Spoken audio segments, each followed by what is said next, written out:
DJ हरिओम बसंत को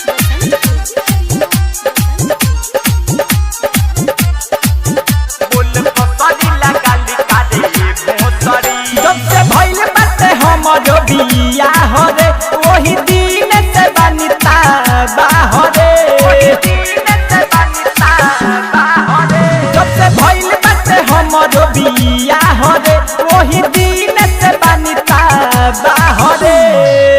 दिल्ली भेज के करावता रे नौकरी बोल फसरी लगाली कारे भोसड़ी दिल्ली भेज के करावता रे नौकरी बोल फसरी लगाली कारे भोसड़ी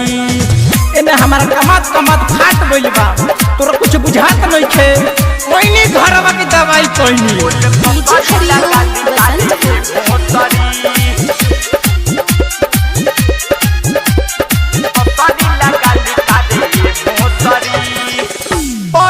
खातिर फोन करली दिन रात रे लागता कि रुपिए के बाड़े ते हूँ जात रे पैसे के खातिर फोन करली दिन रात रे लागता कि रुपिए के बाड़े ते हूँ जात रे परेशान हो के लाइल बानी रसरी दिल्ली भेज के करावता रे नौकरी बोल फसरी लगाली कारे भोसड़ी दिल्ली भेज के करावता रे नौकरी बोल फसरी लगाली कारे भोसड़ी डीजे हरिओम बसंत को लगाली कारे भोसड़ी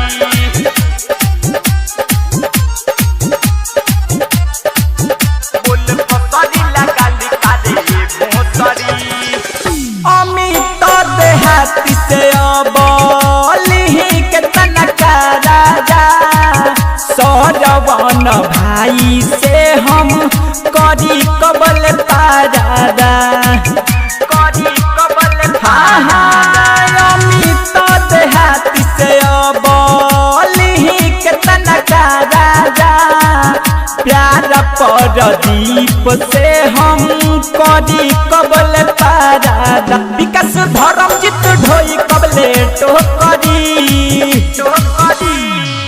तो दिल्ली भेज के करावता रे नौकरी बोल फसरी लगाली कारे भोसड़ी दिल्ली भेज के करावता रे नौकरी बोल फसरी लगाली कारे भोसड़ी जब से भइल बाटे हमरो बिया हो रे वही दिन से बनिता